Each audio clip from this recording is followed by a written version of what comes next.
Welcome everybody to MSU's April meeting. I'm Gabriela Delia. I'm the current Vice President of MSU and the project leader for MSU's new community science project, the Northern Utah Funga. Let me just mute, I think. Is everybody muted? I'm unmuted. Can you hear me? Yeah, we can hear you. I'm not real familiar with this Zoom stuff, so pardon my ignorance. No worries. If Allison could just mute everybody since I cannot. I'm super encouraging of any questions and comments. However, just for kind of the ease of fleshing out this information, I'll ask if you put them in the chat box, and at the very end of my presentation, I'll open it up and anybody can verbalize their comments and questions.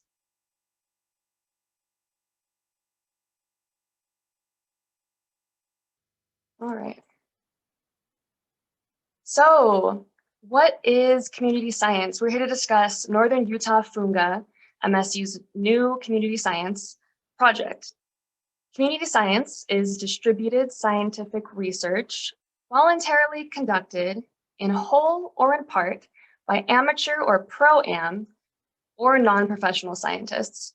Pro-am is kind of a cool word to use. It's people who are maybe a little bit more advanced amateurs. Although citizen science often means simply, refers to simply the residents of a place with the term citizen, it can often be defined as a person who is a legally recognized subject of a place in the US. And citizen science and community science are kind of those two terms are being discussed right now. And for the project of NUF, we are taking on the title of being community scientists and having community science as opposed to citizen science. The main really reason for that is in the United States, the term citizen has kind of adopted a more exclusionary, being more an exclusive term. So in community science, we are adopting kind of a more alternative term. Northern Utah Funga encourages participants from all walks of life. So NUF recognizes that community science might not be the best title for this kind of distributed public participation in scientific research in the long haul. But community science is really what we're working with and what community scientists everywhere are working with right now. So we're going to use the term community science. There are many perspectives on what to call this kind of distributed boots on the ground scientific research, and NUF is open to evolving with time. So just a little bit further on what community science is. Community science often uses widely available technology that allows volunteers to record and share data. Community science allows experiments, explorations, or inquiries to run on large-scale, ongoing basis with that advances scientific research with large and diverse data sets that might have been otherwise unavailable. Community science can also improve the transparency and accessibility of scientific research to all participants. If you see these two images are just examples of some kind of fun and entertaining or interesting and timely community science research. So on the right, we have some snorkeling seniors helping discover information about sea snakes. And then in the bottom here is kind of a more contemporary application of community science. We have scientists using an online game to research COVID-19 treatment. There's kind of an online protein folding game called Fold It, and they created the coronavirus challenge in which gamers can design antiviral proteins to interfere with the infection pathways of COVID. And then the best designs of this are manufactured and tested by scientists at University of Washington. So that's a really cool application, very relevant for our current pandemic that's happening. So community science can not only build knowledge, but also build trust and cooperation across the continuum of those who engage in scientific research. What community science does is lower the barrier of entry. So anybody can join NUF, Northern Utah Funga, regardless of experience or training. I do want to mention that though one of NUF's key goals is collecting data, this is not our only goal. Data is just one of our desired destinations. And I believe community science holds possibility for a valuable container where people, amateurs and mycophiles, and people who just want to be outside together and exploring new terrains, where these people can be together, present to themselves and their environments and each other.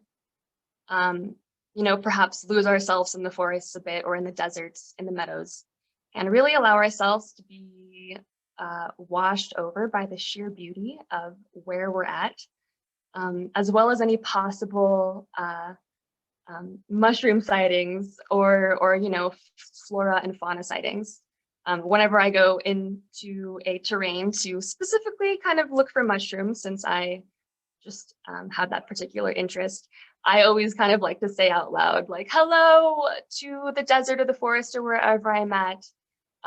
We're super grateful for any kind of sightings and beautiful observations that we interact with today. But we also really love mushrooms. So if you have mushrooms present, we're super open to seeing them.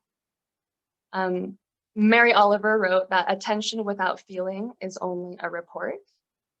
And I feel that while community science can really bolster a lot of data as well as attention, it's important to remember that it is community science.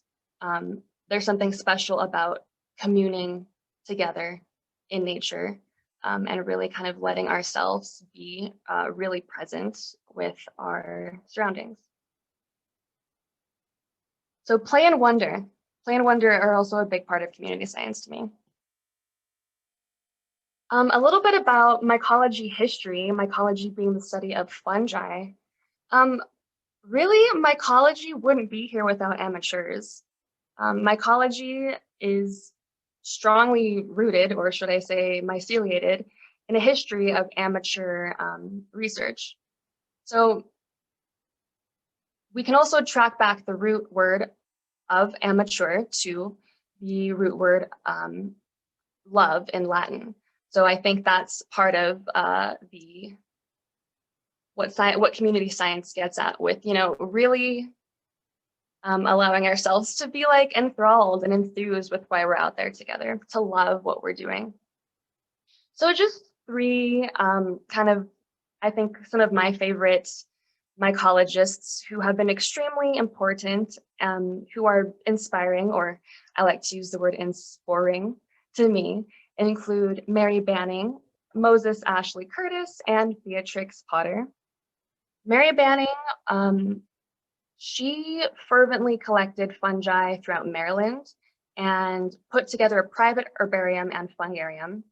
She kept an illustrated record of all that she found, and she included a significant book of detailed watercolor illustrations of fungi, with some species actually new to science. She was excluded by the 19th century scientific establishment, pretty much not accepting her as a woman. But Mary Banning's scientific achievements, though they were unrecognized in her lifetime, are definitely recognized today. Moses Ashley Curtis was a priest, teacher, farmer, and a pioneering Ascomycete mycologist in New York. He ended up founding the Journal of Mycology in 1885. And he and his wife collected 200,000 collections of dried fungi specimens, described over 4,000 species, and over 100,000 of his specimens are currently housed at the New York Botanical Gardens. And then lastly, but not least, Beatrix Potter on the right. Perhaps you've heard of the tale of Peter Rabbit, who Beatrix Potter, she illustrated and wrote. She was also greatly enamored by the ephemeral quality of fungi. So she collected specimens, observed their details under a microscope, and she began producing beautiful and accurate illustrations, very technical illustrations and paintings. And she had to persuade to get a paper to be at least partially presented at the London's Linnean Society in 1897. Her paper was called On the Germination of the Spores of Agarics. And she really had to persuade to get her paper to be looked at in this society. It's said that probably a portion of her paper was eventually read out loud in a meeting of London's Linnean Society, though Beatrix Potter was not invited to the meeting because she was a woman. Though she was never considered a serious mycologist in her day, her paintings continued to be accurate and consulted by mycologists as well as aestheticists.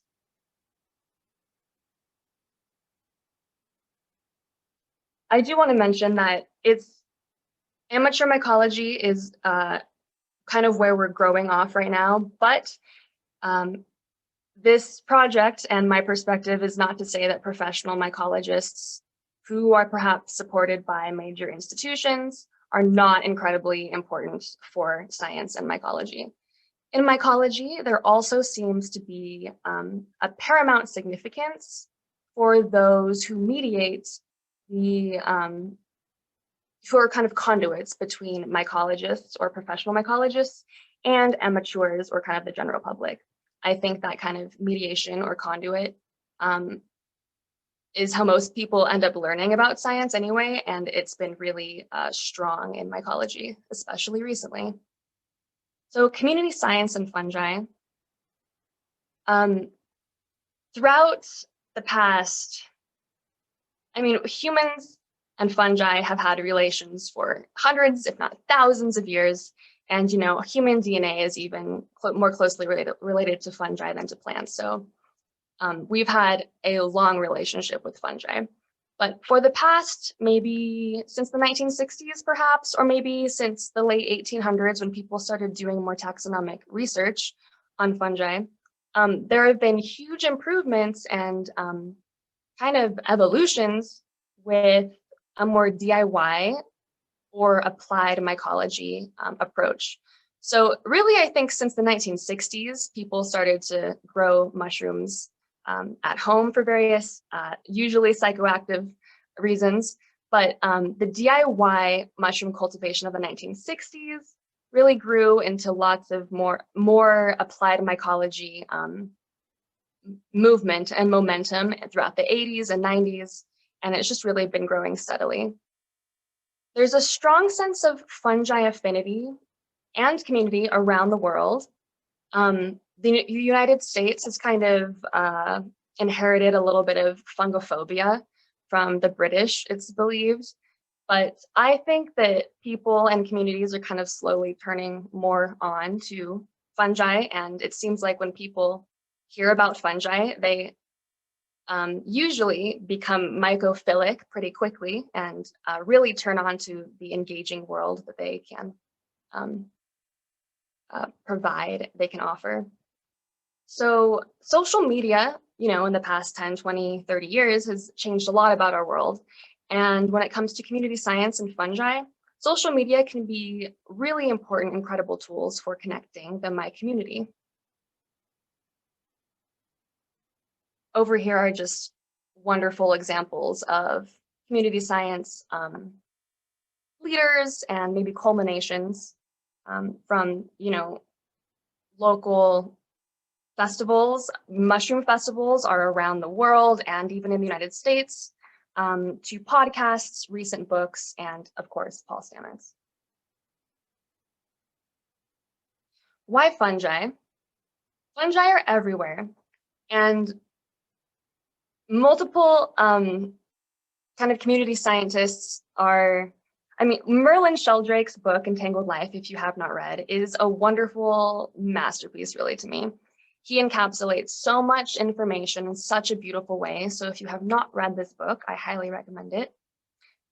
He, in just kind of a poetic way, can really lay out in one sentence the incredible complexity and laminated lifestyles of fungi. So why fungi? Fungi are everywhere, Merlin Sheldrake writes, but they are easy to miss. They are inside you and around you. They sustain you and all that you depend on. They are eating rock, making soil, digesting pollutants, nourishing and killing plants, surviving in space, inducing visions, producing food, making medicines, manipulating animal behavior, and influencing the composition of the Earth's atmosphere. So fungi can do a lot, as we know. I don't want to go super into depth about all the wonderful things fungi can do, but for the purposes of this presentation, I do want to mention some things. So penicillium, as an example, we've probably all either used or heard of, comes from an ascomycete fungus in the Penicillium genus. And this is probably one of the more renowned examples of a fungus that has been used as a powerful antibiotic and also in more applied methods of, or in a more applied approach in cheese making and other kinds of medical approaches.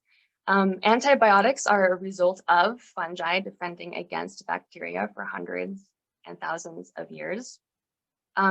Further in this theme, fermented turkey tail mycelium has been a staple in Japanese chemotherapy treatment, strengthening the immune system since around the 1980s. So it's actually been used in chemotherapy treatment as a staple, as a norm.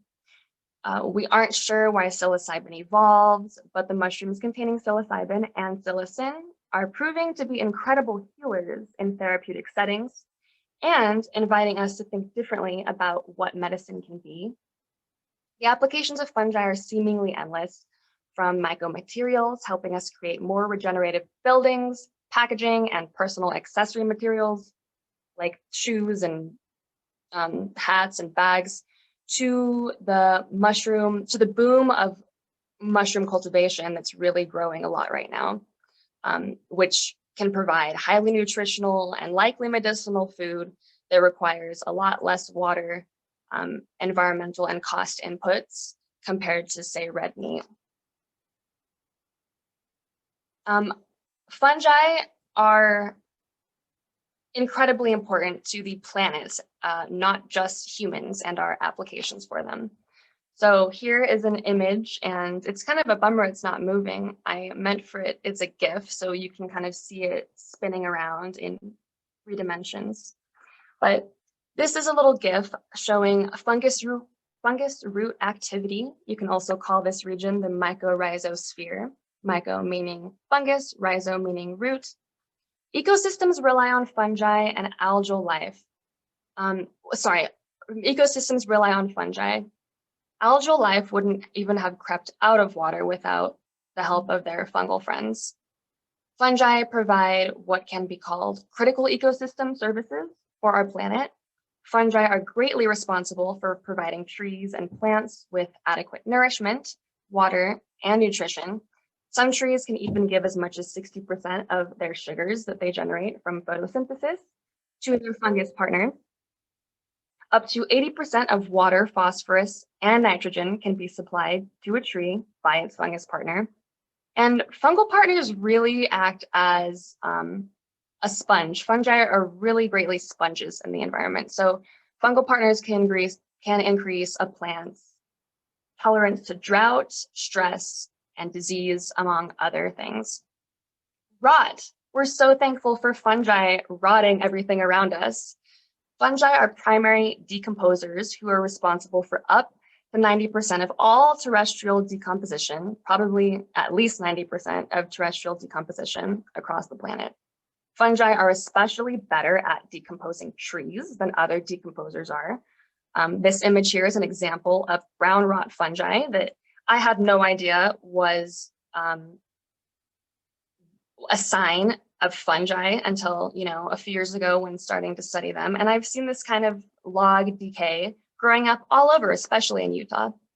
Brown rot fungi are the fungi who decay cellulose and leave behind lignin. And so it can create kind of a powdery habitat that provides home for other insects and other kind of microbes. And then lastly, fungi are critical to soil health. But a particular type of fungi, AMF fungi or buscular mycorrhizal fungi, are responsible for the production of glomalin. We cannot make glomalin. Fungi are the only beings who have been able to produce glomalin. And glomalin is really what allows the soil to be fluffy, stable, and supportive for life. This image just shows some arbuscules, these like tiny little shrub trees being inserted into a flax root cell wall. So what's the problem here with fungi? Only fewer than 5% of fungi have been described. There are as many as, most recently, perhaps 12 million species of fungi that exist. And, you know, if we only have described about 5% of that 12 million species, there is probably a lot more fungi that we're just totally unaware of existing. Why are fungi difficult to study? Well, there are quite a few reasons. Most of the organism is underground or in wood. We know of them as the mycelium. Mycelium really only fruits a mushroom maybe once a year when conditions are right, maybe a few times a year. Sometimes the mushroom only exists for a week, a day, maybe even half a day or a few hours. Fungi are microscopic organisms. Many fungi can be, including fungi in soils. Most species have a short lifespan. There are significant morphological variations within the same species. So even if you have two mushrooms that look very similar, they might actually be different species. There are very few common names. I think common names are very important. Many cultures around the world have differing common names depending on, you know, what the culture language is and what they associate to that mushroom. I think common names are important to kind of share more easily and more accessibly who these beings are. And scientific or Latin names are still very important for having kind of a consensus of who the species is around the world. There are large land areas still unexplored. There is a large number of species, like I mentioned, and we really don't know what species we have in a given place, or we can say we have no funga. I will talk more about funga and that word in a bit, but funga really represents the fungi in a given place. Fungi have been overlooked. Unlike plants and animals, we have names for fewer than 5% of the fungal species. If we look over here at the graphs, there's, you know, probably 97% of the mammals that we've described that might be out there have been described. About 80 to 90% of the possible plants that might exist have been described.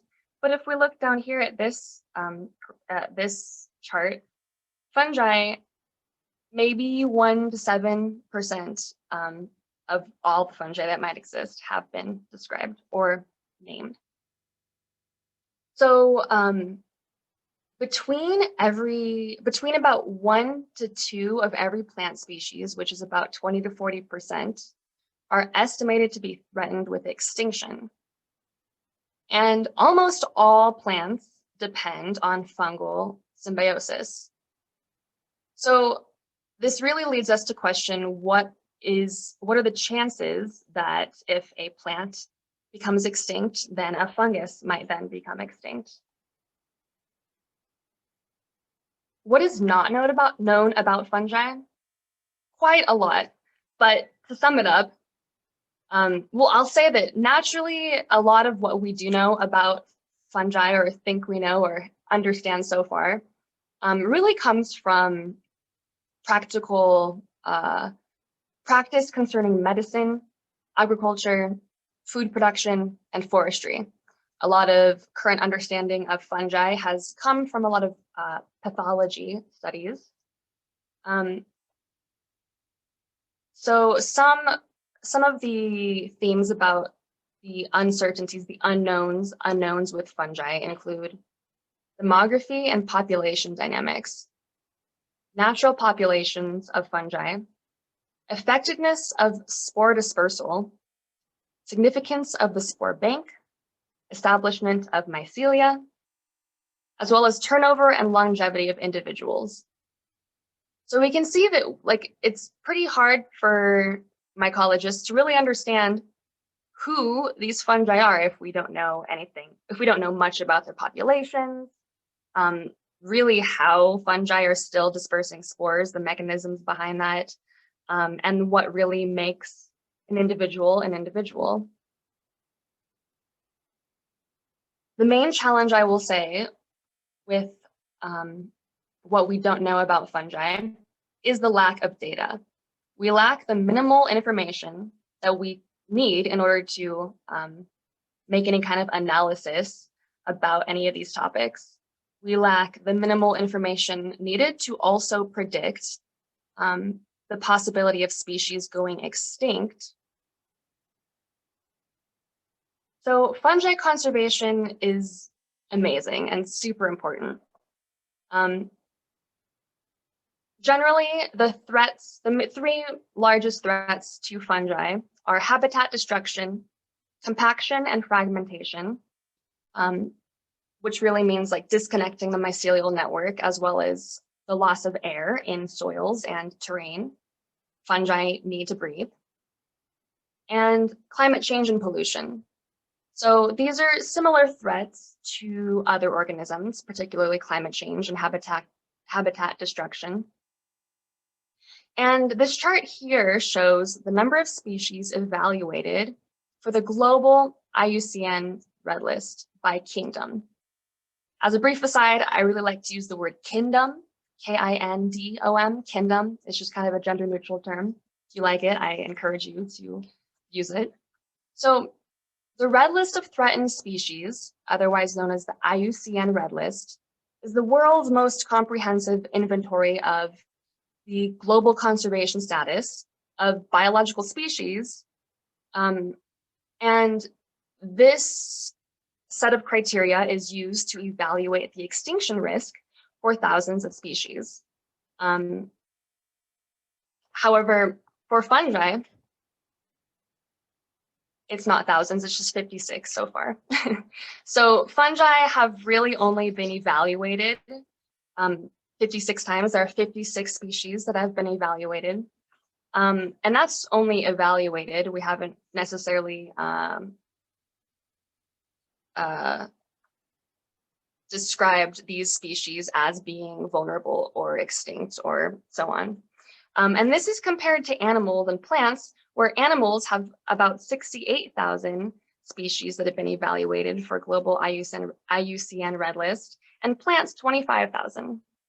So there's more fungi that exist in the world than plants and animals, yet we have evaluated less of them than plants and animals. So few countries have fungal red lists. This is just showing a map around the world that do have fungal red lists. And the United States does not have a fungal red list. And in Europe, Europe has done a lot of fungal conservation research. And a really kind of surprising to me finding in State of the World's Fungi, which is a great resource if you're interested in fungi in this project, as well as fungi conservation, where a lot of this data from this section is coming from. So in that journal, it stated that at least 10% of European macrofungi, which are mushrooms, are threatened with extinction, mainly due to changing land use and increasing nitrogen deposits. So that's in Europe. And, you know, we haven't really even done much North American evaluation compared to Europe. So if 10% of their mushrooms are threatened, you know, I wonder what kind of threats our mushrooms are facing. all of this stuff is the reason to start including funga in your everyday terminology. At least if you're me, I use it every day. So the triple Fs, flora, fauna, and funga, are really being spearheaded by a couple major organizations, one of which being Juliana Furchi's Fungi Foundation, the second of which being FunDiS, Fungal Diversity Survey. And Fungal Diversity Survey is actually kind of this project's parent community science project, which I'll discuss in just a bit. But this essentially, flora, fauna, and funga, allows equal representation of funga, particularly when it comes to conservation strategies. So most conservation strategies really rely on the terms flora and fauna. And if we start including funga, then there's a larger chance that funga will be accounted for and will be included in conservation strategies and projects. Once again, funga is really a word that means just the fungi of a particular place. Just as fauna and flora are, it parallels those two words. So the more organizations and leaders who use the word funga, the more there will be an automatic triggering of inclusion for fungi. So why mycology community science? Well, we already know that fungi have been neglected by scientific research, more so. We know that fungi are difficult to study. However, there have been these recent innovations with mycology. Some of them are the recognition that most fungal species, formerly thought to occur across continents, are actually complexes of species. So like I mentioned before, a mushroom might be very closely related to another mushroom and very difficult to distinguish between the two. The identification of fungi and species composition has been enabled by metabarcoding DNA or doing DNA sequences of mushroom specimens. The establishment of portals for data entry and access has been growing a lot in the past few years, particularly thanks to two online databases, iNaturalist and Mushroom Observer, which I will discuss in just a moment. There have been leaps in the rate of digitization of specimens and observation data, largely thanks to the online databases, as well as portable and accessible technology. There's been recognition of the vital role that fungi play in ecosystems. Glomalin, that soil binding structure, was only discovered in, I think, 1994 by a mycologist, Sarah Wright.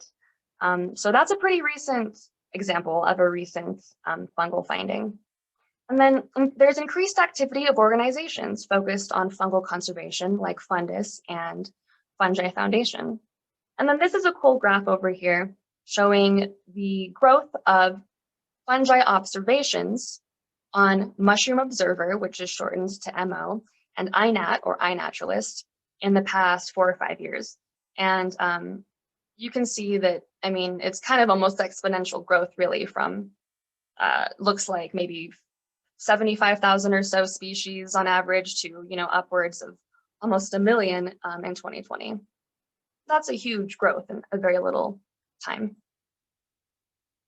How can community science impact mycology? So we can help how can community science? I sometimes still make that little blip because citizen science has been ingrained in my lexicon for years, and that's all right to make mistakes. That's mostly what community science is for, is to help each other learn and to make mistakes together. So how can community science impact mycology?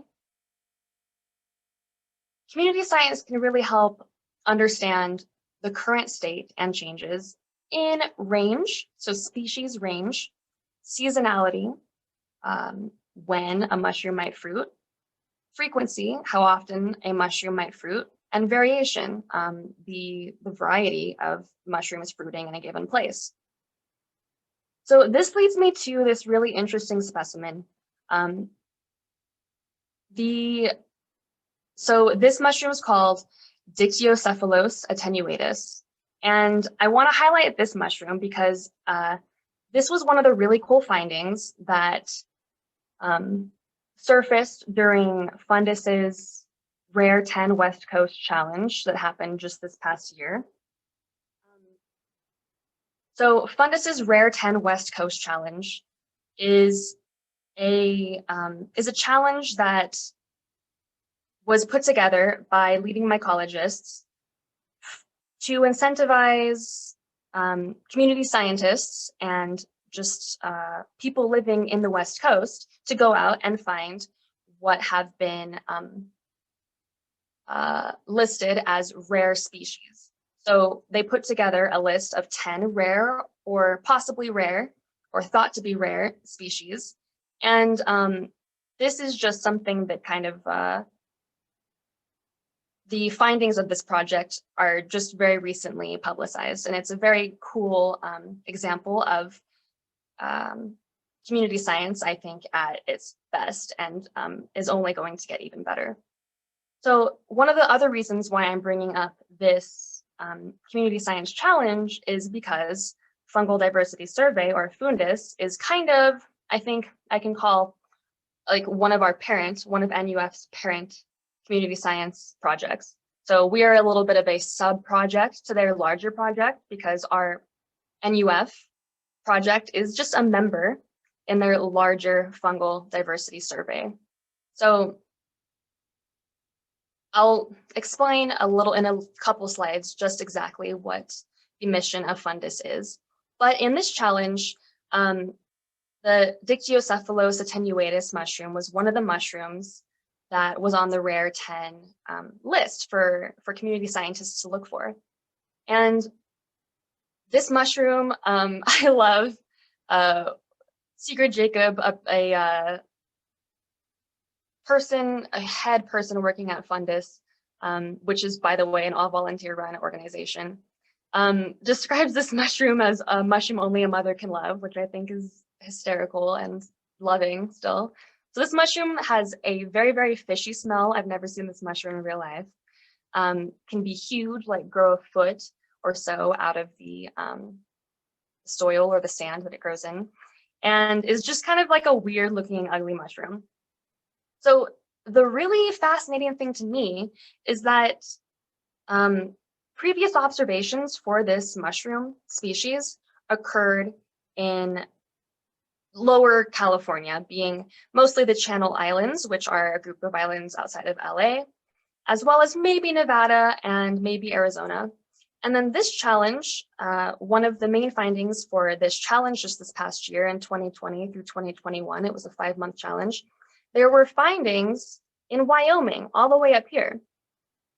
So this challenge really shows a huge range extension for this mushroom species, which is incredible. So this can be really scientific valuable. This can be a scientifically valuable observation, and can generate distribution data, habitat information that could potentially support conservation strategies and the like. So for me, being in Utah, I think, well, what's in the middle of LA and Wyoming? Utah. Does this mushroom grow in Utah is my question after seeing this kind of a community science finding. So I'm choosing to highlight this mushroom's range extension because I think it posits kind of an introduction to, what could be possible to find in Utah for Utah fungi. Can this mushroom be found in Utah? We don't know yet. There's only one way to find out, though. So how can community science impact mycology further? Community science can answer interesting questions like, how are fungi adapting to new conditions? Is their seasonality changing, especially due to climatic changes, namely around Northern America? And are fungi expanding their range? This is an example of a new undescribed species from the same West Coast Rare Challenge that FunDiS that FunDiS hosted, Hygrocepe mucronella, which means it's a mushroom that just looks very similar to the mucronella, but hasn't really been distinguished as its own species name yet. And community science can also answer interesting questions like how rare is a mushroom, how endangered is a mushroom, and which of Utah's mushrooms should be red listed. I think community science also allows the community to be able to ask questions that it's looking to be answered, which is very cool. Our main limiting factor, like I've mentioned, with mycology and fungi biodiversity is high quality observations, as well as modern collections that are accessible for further analysis or study. So if we count on professional, perhaps we can further describe professional as institutionalized or largely funded, maybe. If we count on professional mycologists to make any substantive impact in understanding fungal biodiversity, it's not going to happen in our lifetime. There really needs to be ground up, boots on the ground movement and incentives in our communities to go out and look for mushrooms. So what does NUF do? Northern Utah Funga intends to understand what macrofungi or mushrooms occur, where they occur, and when they occur. We intend to get a baseline level of understanding of the mushrooms that exist within Utah, with a focus on Northern Utah, just as that's where we're based out of more so. But I do think that our study expands to all of Utah. So we are very proudly connected to two organizations. We are sponsored and hosted by the Mushroom Society of Utah, but we're also kind of a member of the larger community science project, Fungal Diversity Survey. So this project, Fungal Diversity Survey, also known as FunDiS, was formerly known as the North American Mycoflora Project. And FunDIS's mission is to increase scientific knowledge and public awareness of the critical role of fungi in the health of our ecosystems, and to better utilize and protect them in a world of rapid climate change and habitat loss. FunDIS does this by equipping community scientists, working with professional mycologists, with the reporting tools to document the diversity and distribution of fungi across North America.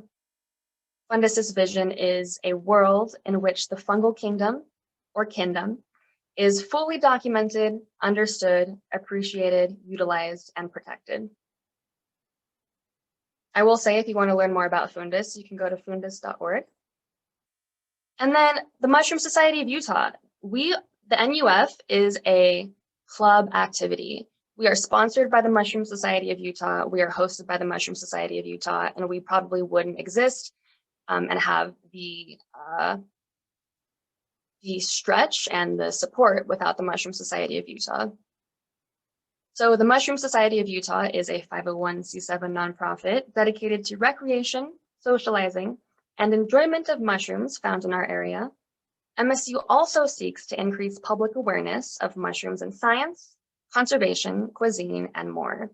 So Northern Utah Funga really fits into the vision of Mushroom Society of Utah. MSU is also an all-volunteer organization, just like FunDIS at this point. And MSU seeks to provide opportunities for pleasure, recreation, and socializing through these following goals: provide education and mentoring, foster community and social interaction, culinary applications, awareness and aesthetic appreciation, and scientific contribution. So I'm just grateful that I have the support of these villages with me, because community science is definitely requires community attention. So I'm really excited to see what the Northern Utah Funga Project can turn into. So now focusing a little bit more on NUF and what our goals can be, how to join NUF, what a good NUF observation can be, and looking into Utah and what mushrooms might exist in Utah. So I want each of you to think about how many field guides there might be for Utah fungi.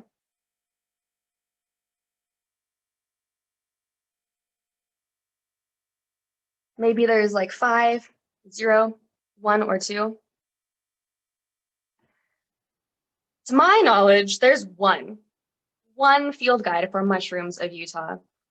And this is also an example to me of a community science DIY effort, because this field guide, written by Don Johnston, is self-published with the support and through Mushroom Society of Utah.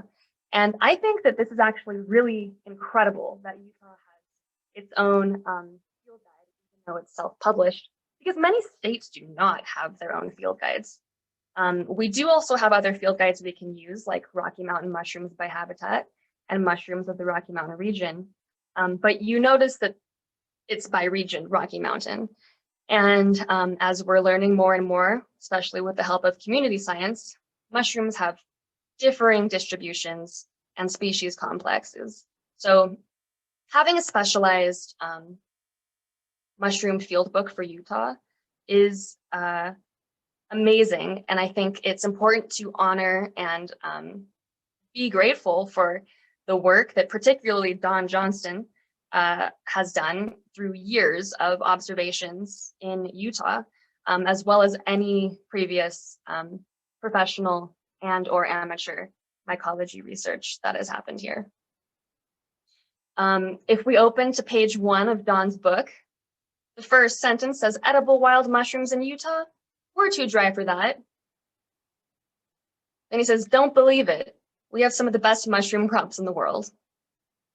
Don Johnston, I will say, is a previous MSU president and is a current trustee of MSU, and he, I think, is on the call still. So hi, Don. Thank you. So yeah, Utah mushrooms do exist. I spent a lot of time in Seattle doing a lot of mushrooming and learning up there. And I'm from Utah and moved back here about a year ago. And I myself was very skeptical as to the mushroom, to the funga in Utah. But of course, they do exist. And they're not just edible mushrooms. This is an example of a very cool non-edible mushroom, Cordonarius ossei, or at least it's in that complex, probably. And this mushroom, once dried, has really cool UV reactivity, shown in this image over here, glowing yellow. So I think it's easy to think that fungi don't grow in Utah because we have really extreme environments. Utah is a very unique place with tons of microclimates and microhabitats, changing a lot as you go north to south and even east to west. I think it's important while we're in Utah to remember that fungi can inhabit extreme environments. An example of this being a fungus called Lichenomphalia altoandina, shown here as this bright orange fungus. So this mushroom, I think, was recently discovered and grows in the high plains, very arid plains in Chile, and is a mushroom that is desiccation or dryness and salt tolerant. And if you want to talk about dryness and salt, let me show you Utah. So as a part of this presentation, I thought I would just discuss briefly some possible mushroom habitat, just to kind of familiarize our project and our club with so many different areas that we can potentially look at and in Utah. So first we have grassland prairies, mostly maybe in eastern Utah. Grassland prairies can present native grasses in semi-arid habitats. So this is really a terrain of flat, unobstructed area. And mushrooms can show up here as fairy rings or arcs, since they have so much kind of space to do so. In the Rocky Mountains, these areas can support Sporadic mushrooms, though definitely mushrooms, like dung fungi, especially if there is any grazing cattle, Amanita, Marasmius, Clitosope, and Agaricus. Semi-arid shrublands. These are areas of buttes, plateaus, ravines, canyons, cliffs. These areas have limited rainfall, but support vegetation like cacti, which are dependent on a certain kind of fungal symbiosis, as well as most trees and plants, as well as junipers, pinyon pines, and other drought-resistant, kind of more dwarf species. So we can definitely look here after especially monsoons and heavy rainfall. These habitats can support mushrooms like Calvadia, Tulistoma, and other kinds of desert mushrooms found in more arid areas.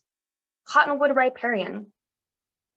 This vegetation along rivers, has lots of shade from the overstories of cottonwood canopies, and these river riparian zones can support, from the more common and more sought after edible morel mushroom to maybe less common and perhaps less identifiable Lactarius, Beccaria, Tricholoma species. Ponderosa pine, we have tons of these in the state.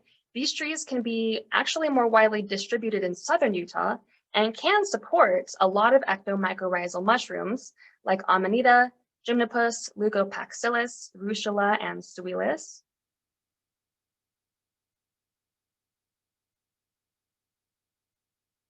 Aspen forests.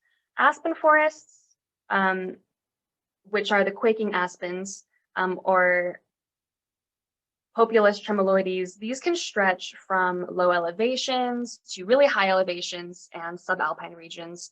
There are a lot of mycorrhizal mushrooms that grow specially with these trees that aren't found with any other trees, including some Leccinum species, Lactarius, and Paxillus.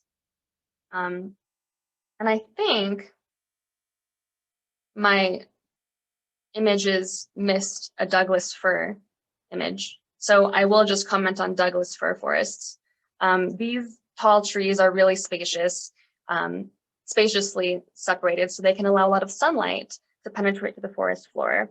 And depending on the season, it can be really beneficial to look in Douglas fir forests after rain. There are over 2,000 species of fungi that form ectomycorrhizal relationships with Douglas fir. Although most of those are in the Pacific Northwest, they definitely still exist in Utah.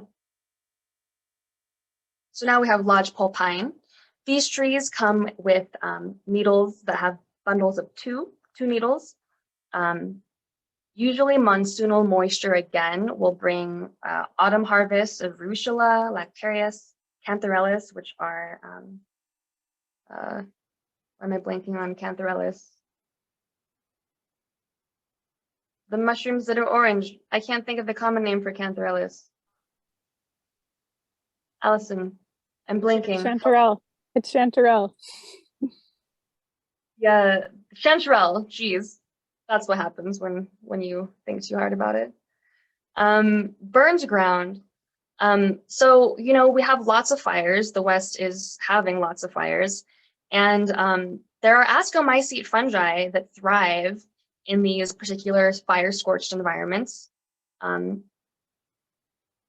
Spruce fir forests, these kind of upper elevation forests can host a lot of mushroom species, with the primary tree species Engelmann spruce and subalpine fir. A lot of these mushrooms can be Cortinarius, Clavaria delphis, and Amanita. And then snowbank mushrooms are really fun. In the springtime, there's kind of a patchwork of snowbanks left.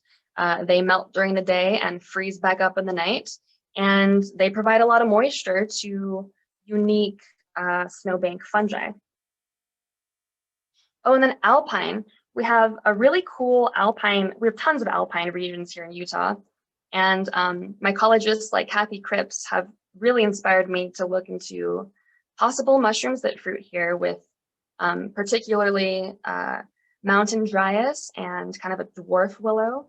a thalic species. So what are NUF's goals in 2021? NUF's goals throughout the rest of this year are to give an end of season progress report or presentation to MSU. Thanks to FunDiS, Fungal Diversity Survey, we actually have a grant to send 30 specimens to be sequenced genetically. So one of our goals is to send 30 vouch specimens. Our sequencer is going to be Ali Ludden in University of Oregon. So these are to be sent by November 2021. A third goal of ours is to engage people to strap their boots on and go into the field with us looking for mushrooms.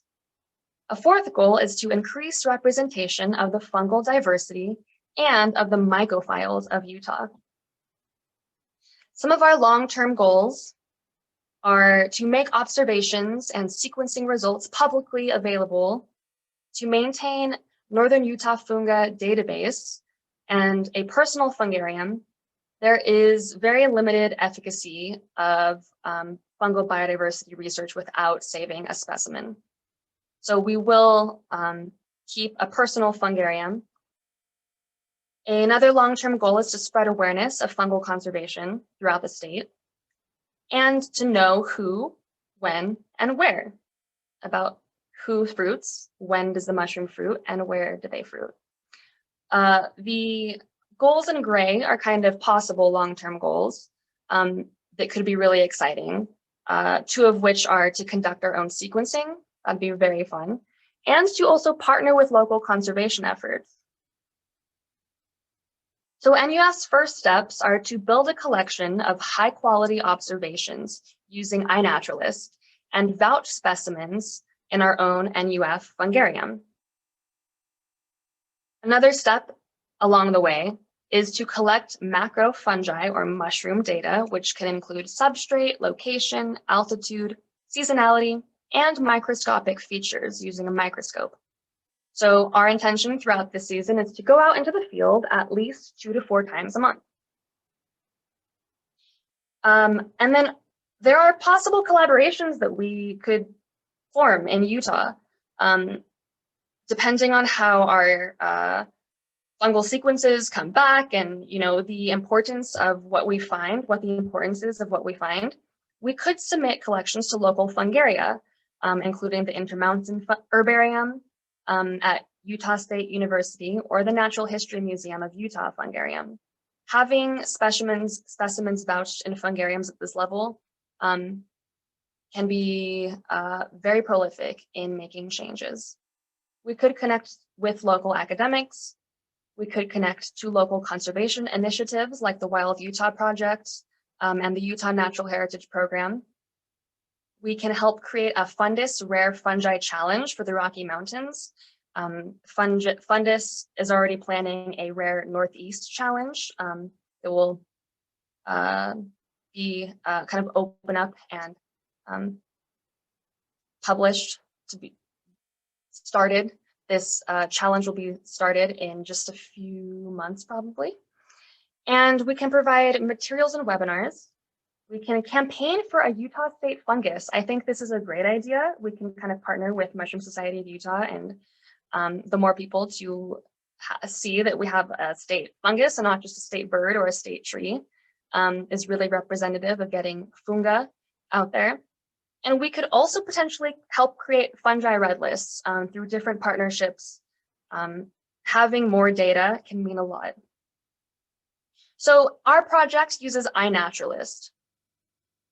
I mentioned that there's another database that is very widely used for mushroom observations, which is Mushroom Observer. We're going to be using iNaturalist, mostly just because of its ease and simplicity. So why use iNaturalist? The collection is findable by anyone. You can just type it into a search bar. The collection is available to science indefinitely, at least until iNaturalist databases explode by too much data or something. I will mention that our project will not solely rely on the database in iNaturalist. I and any other members of NUF will keep our own independent database records. Another reason to use iNaturalist is a lot of information is automatically added in iNaturalist, but there is room to add many details I'll describe in just a moment. Good pictures can reduce the need for lengthy field notes. And instantaneous uploading of observations to the project can be really fast and easy, and that's possible with using iNaturalist. So this is an example of an iNaturalist kind of news blurb that you would see in the homepage. I should mention that iNaturalist is a community science database platform on the internet. It's a website that has an associated smartphone application, and you can submit observations of any kind of organism around the world to this database, whether it be, you know, a turtle or a bee. I do think it's interesting that there's no kind of rock version of these databases. I'd love to see a rock observation database somewhere where you can post rocks and people will help you identify the rocks and what they're made of. So another cool thing about iNaturalist is you can upload your findings and observations, and other people can help make identifications.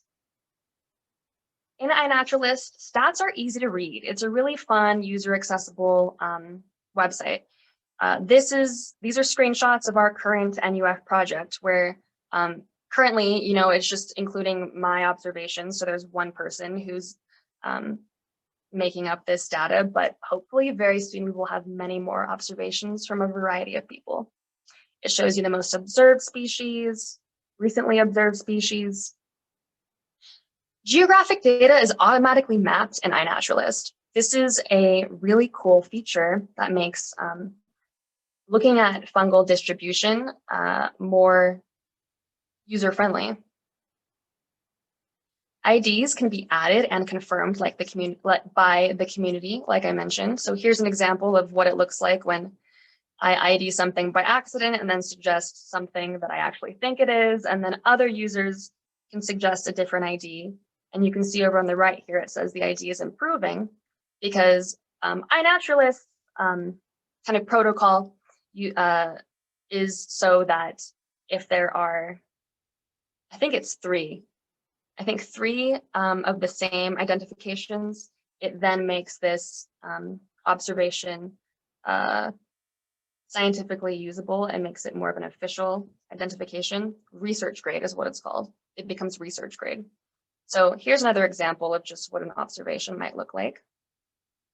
This observation has 3 of the same IDs, making it research grade, which for us in NUF doesn't really mean very much, but it's still kind of fun to get a research grade observation on the community. So how to make an observation on iNaturalist, on your smartphone, that is, because you can make observations on your computer and on your smartphone. But since we will be in the field, we're going to focus on making observations with our portable smartphones. And if you don't have a smartphone, that's okay. We're a community and we can share each other's smartphones as well as observationers, people who are observers. So if you open up iNaturalist, you have to download it first. It's free. You can upload a observation by going straight to the camera or choosing from one of the photos in the roll. You can also upload sounds like bird calls for other kinds of observations. And then it's a pretty straightforward layout. You upload photos. There are algorithms in iNaturalist that will try to identify what you have found. And as an example, I put these images of this mushroom up on iNaturalist, and iNaturalist says, we're pretty sure this is in the genus Fomitopsis, which is right. So good job, iNaturalist. Does that always happen? No. So it's great to be able to use iNaturalist, and these kind of recommendations can definitely help you get to a certain place. However, part of our community science initiative is understanding and identifying these mushrooms together and not having to rely on these algorithms, though they are useful if you're not participating in a community science initiative. So this mushroom is Fomitopsis schrenkii, and I know that from my experience looking up papers and reading the distribution of Fomitopsis species. And so pulling our experience and knowledge together might sometimes be more helpful than online technology can be. So in our project, what happens is you can upload an observation, and then through the observation back here, you just press projects down here as you're uploading, and it opens up any project that you're a part of. So I will discuss toward the end how to join this project, but so you must join this project in a number of ways, one of which being through iNaturalist. You just go to the Northern Utah Funga homepage and press join project. Once you've joined, you can submit your observation to the NUF iNaturalist database. So a cool thing that being a part of this project can provide is you open up this kind of sub data recording area. So you can record altitude, habitat, substrate, what's the fungus growing on, color of spore print, number of fruiting bodies, things of this nature. So this is particular to our project that will allow the observations to be more detailed. And I will say that odor of mushrooms is very important. I forgot to include odor in the previous slide, though I've now fixed that data form, that data entry in iNaturalist. But this is a fun aside. I've smelled mushrooms that smell like potatoes and cheese, that smell like bleach, smell like dirty feet, stinky feet. There are mushrooms out there that smell like bubblegum, garlic, cinnamon. Odor is a very important feature. So how to make a mushroom observation for NUF. Number 1, gather data and take a photo in situ. So don't touch the mushroom yet. It's so tempting to be like, oh, I found a mushroom, let's just pick it off and start like smelling it and pass it around, which is great. Though as much as I love the joy that can come from that, part of our initiative as being community scientists together is to be able to take accurate data still. So we really want to take a picture of it before touching it, which can sometimes include a shrump or a mushroom. So spotting a mushroom as it's just beginning to kind of pierce through the ground. Number 2, collect and take more photos of the details after you've collected the mushroom. So this includes cap, underside, stipe, lots of details can be taken. The bottom of the stipe is very important. In our project, taking two different kinds of photos will be the most helpful. One of which is taking an iNaturalist photo. So take at least one photo with a smartphone. This way, that photo can have the GPS coordinates like attached as its metadata. Knowing the coordinates of these observations is extremely important for doing any kind of distribution analysis. And then number 2, the second kind of photo to take is take a field slip photo. We will have field slips to use for our project, supported by FunDiS. So if you take a photo of a mushroom specimen right next to its temporary field ID, you can have a better trail of reference for keeping that mushroom organized with the same ID. After you collect many mushrooms and go home and dry many mushrooms, it's easy to confuse them all.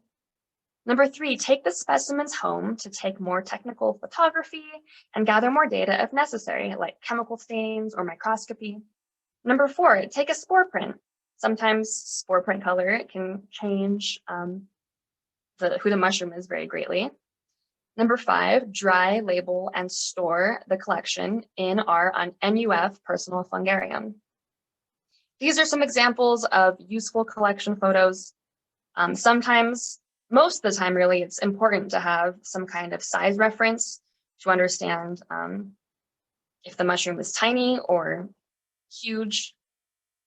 This again is just a little an image of our field data slip that we will use for every collection. And then just as kind of a little break of me talking, I'm going to show this minute-long video of how to photograph a mushroom made by FunDIS's Sigrid Jacob. And I think it's just a great, quick lowdown of the process.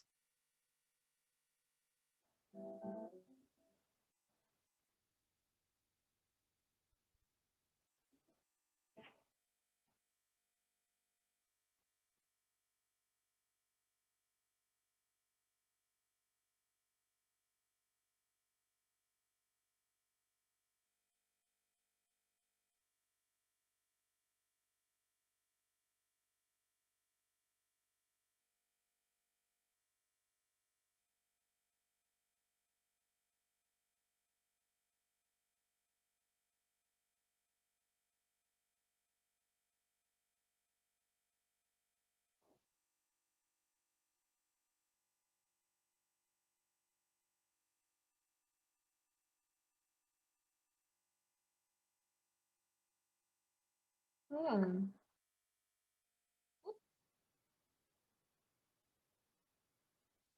An important part of vouching a fungal specimen is drying your collection.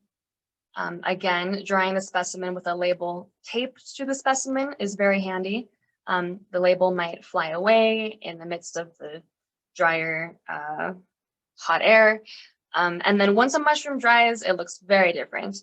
And sometimes when you're drying mushrooms that are already this big, they almost become microscopic since mushrooms are pretty much 90% water. This is the kind of dehydrator I have. I think it's a rose will, it says. It was just a cheaper dehydrator, probably mostly used for drying like fruit and vegetables. But I enjoy having the multiple levels of on my dehydrator so I can separate my species out a little bit. When you dehydrate specimen, you want to dehydrate at the lowest temperature possible. You don't want to cook your mushrooms. That will make taking genetic samples of them very difficult. So you want to dehydrate them at about 86 to 100 degrees Fahrenheit for 4 hours to maybe 2 or 3 days if you're in a really humid habitat. You can even use sunshine to dry your specimens. I do in Utah. It works pretty well in the dry summertime. Sometimes I bring them in at night just to continue the drying process. You can put them on your car dashboard, or you can even put them in your oven on its lowest setting. And if your oven's still a little bit too hot, then open up the oven just a bit. So once your specimen's dry, you can put it in a paper, wax, or plastic bags with a desiccant pouch because you don't want to go into your mushroom collection in a few months or years and find it starting to mold. The desiccant pouch is very helpful and necessary for this kind of fungarium. And you label inside and outside of the bag. So if all of that worked out, which sometimes it might not, and that's okay, this is an NUF vouched macrofungus collection. So this collection can be used to analyze DNA from collecting a tiny piece of tissue and sending it in like what we're doing in November. It can be used to be vouched and submitted at a local fungarium. It can be used to send to scientists who are doing relevant research and need this kind of specimen. It can be used in analysis by looking at distribution, ranges, seasonality. This kind of vouched collection can be helpful in describing a new species, particularly once genetic processing is finalized. And this kind of vouched collection can be used in other community science research, which is maybe the most exciting out of all of them to me, but each of them are definitely pretty cool reasons. Permits are always something to think about when taking something from land. In Utah, most of our mushroom sites and places that mushrooms grow are either going to really be on BLM land or in national forests. So we don't have that much of an issue with permits here in Utah. Other places might have more privatized land. And it's all about kind of knowing your landowner too. So there's no problem at all with knowing your private landowner and having the okay to go find mushrooms in that on that land. So for the BLM, they claim on their website that visitors to forests can harvest special forest products, which include mushrooms, in reasonable amounts for personal use without a permit. And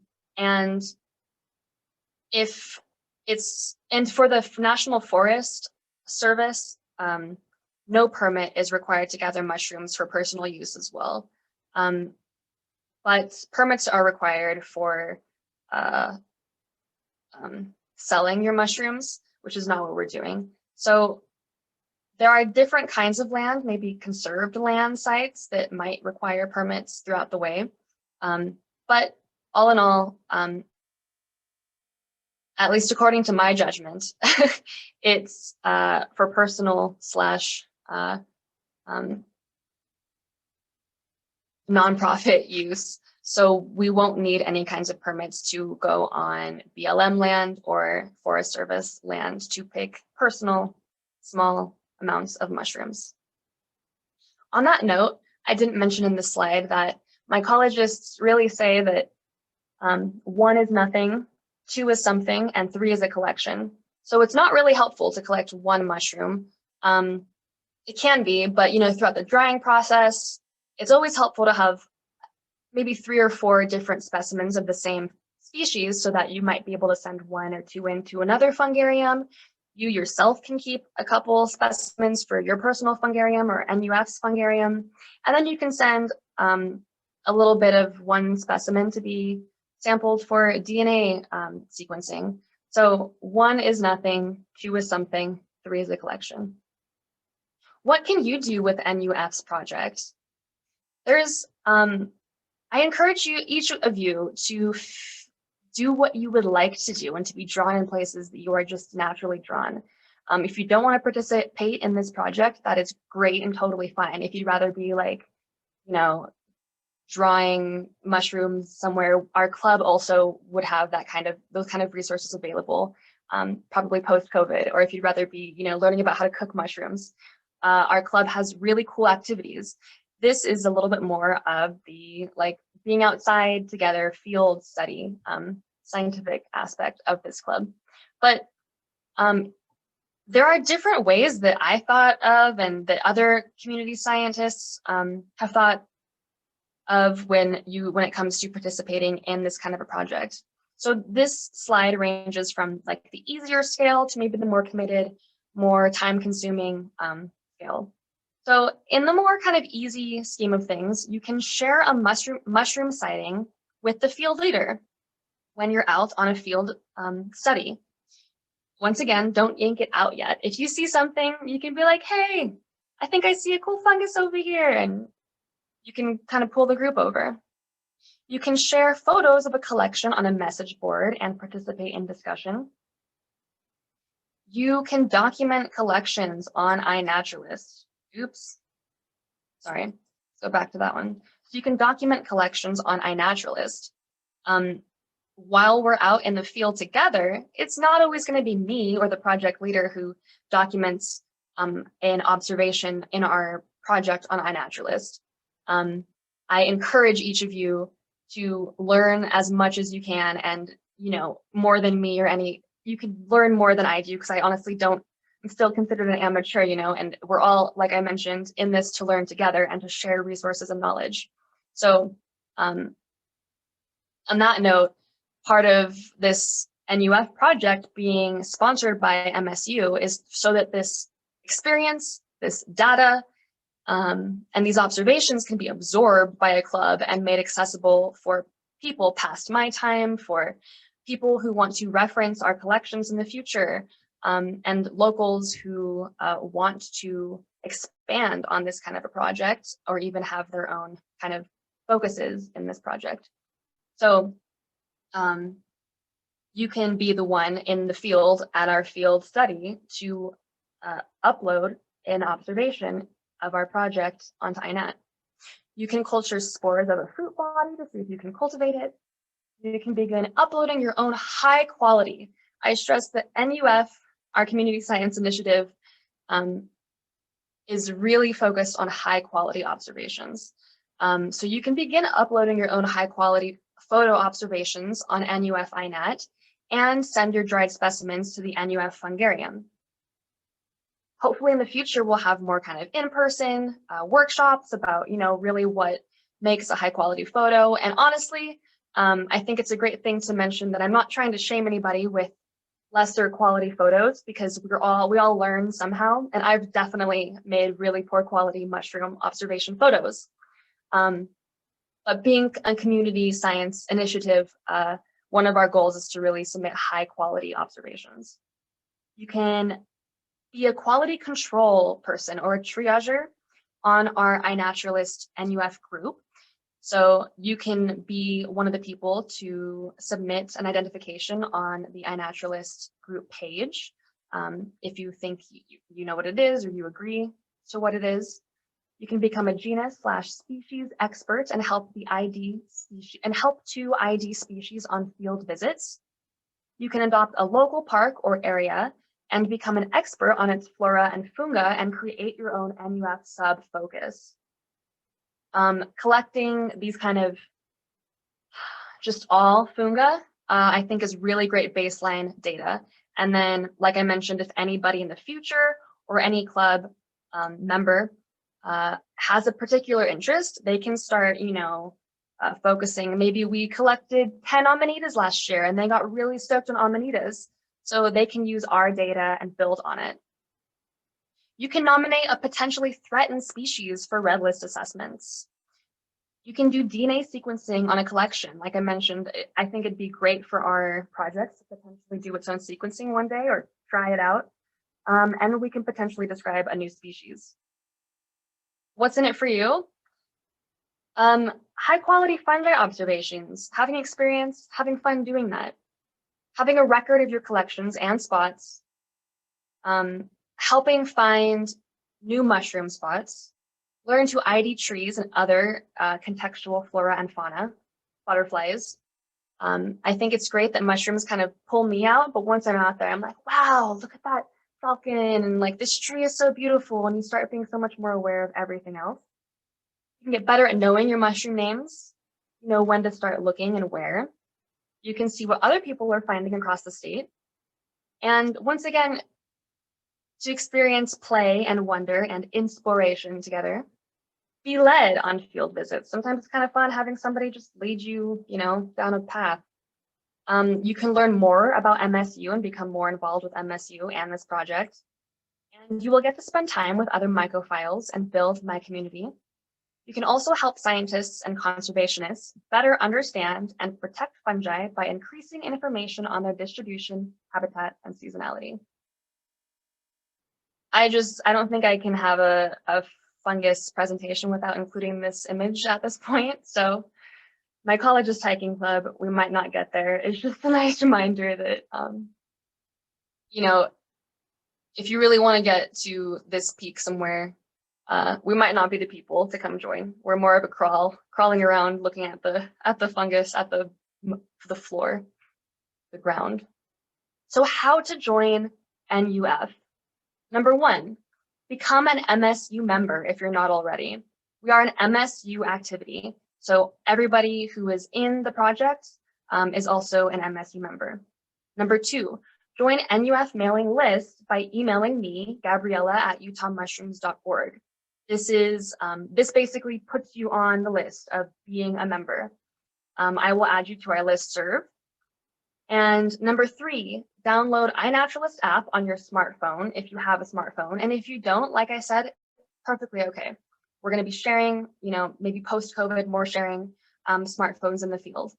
And create a login if you have not created an iNat login yet. Number 4, search for the project Northern Utah Funga NUF in iNat. Number 5, click join to join this project. Number 6, attend our surveys. So you will receive email updates from our listserv about field information. This includes when, where, maybe any kind of special parking fees. And we will have about 2 to 4 field visits per month during the mushroom season. Our first, depending on the weather, I think our first our first field study is probably going to be the second week of May. I think maybe that's what I'm hoping for. So if you're interested, please send me an email. You can be on our listserv. The emails will go out with about 1 week of notice. The field studies are going to be on Saturdays. And this is a little supplemental to MSU's monthly forays as well. So MSU always has a monthly foray during mushroom season. And this NUF project can hopefully kind of just allow members to come on more site visits and to start becoming more participatory with community science as well. The places are always going to change. It depends on the weather, where's been getting rain, what's in season, what place is in season. So it's a little bit of a surprise each week, but you'll receive an email about a week in advance with Saturday's meeting spot. And it's not always going to be like the second Saturday. So, you know, we're open to evolution again, like I've mentioned before. But we're just going to try out having 2 to 4 different field visits per month on Saturdays. And I just want to say thank you to the MSU board, to the MSU members past and present and future, to FunDiS for being our kind of mothership community organization, or to Don Johnston, who really, I am just like, I was amazed that a person had put together a Mushrooms of Utah binder. And I'm very grateful to him and reading through that kind of piece of knowledge. To exploring mycologists all around, there are so many of them, including Kathy Cripps, Allison Pulio, and Juliana Furci.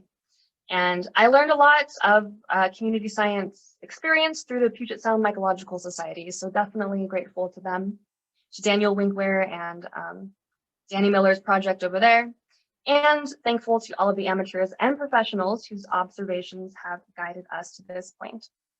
So I see there's tons of chats, and I'm super interested to answering people's questions. If Allison wants to verbalize the chats, I can answer them as best as I can. And I also, maybe after all of those are covered, I am down to open up the floor for people to verbalize and unmute themselves. So thank you all. Thanks, Gabriella. So I think through the chat, it was mostly people are interested in having this presentation available in addition to the recording, so that people can look back at it later. And mostly I think people just making different comments about things throughout the presentation, but not like direct questions that needed to be answered. I think that's a great idea. Yeah, we can post this this PowerPoint easily enough under the Community Science tab on Utah Mushrooms website. Oh, and it looks like Katie Lawson just asked, can you go over what a red list is again? Yeah, so a red list is essentially a list of threatened species with various criteria. There are, I think, about maybe 7 or 8 different levels of threat, ranging from like least threatened to extinct. So the red list is, there are different kinds of red lists, one of which being fungi red lists, but there are also like mammal red lists, flora red lists. So red lists can be very important for actually incentivizing and creating any kind of conservation movement and strategy, because red lists act as kind of a reference point, as they are global.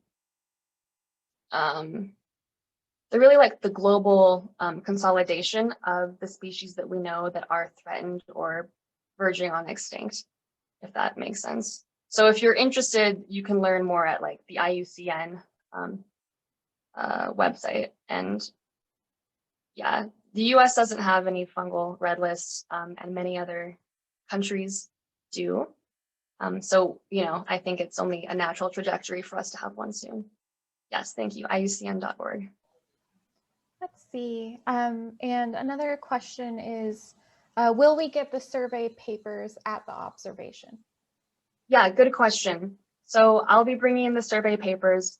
I think somehow I know that different clubs have allowed the survey forms to be downloadable from the club website. So I think at first I will be bringing just the survey forms that I have with me to our field sites, to our field studies. And perhaps at the end of the season or next season, once we kind of gather more morale, we might be able to put the field forms online for people to download and then use with their own high quality observations.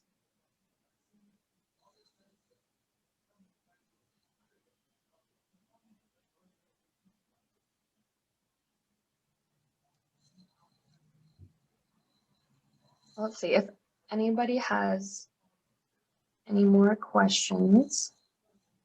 I'll look through the chat.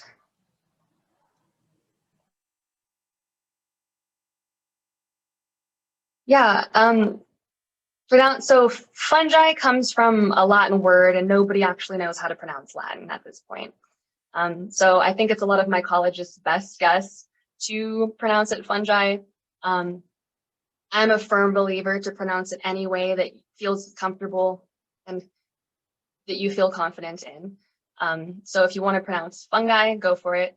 I think I kind of like the sound of fungi, and I've said it for a long time at this point, so there's no going back.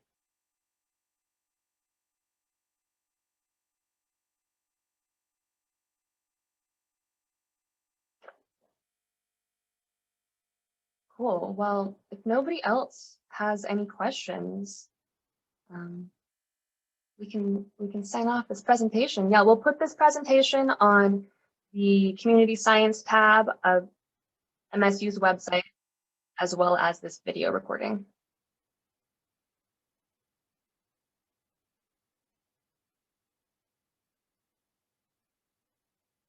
All right, well, thank you all for attending. Hopefully I'll see you in the mushrooms at our field studies. Yeah, thanks. Thanks, Gabriella. Thank you all.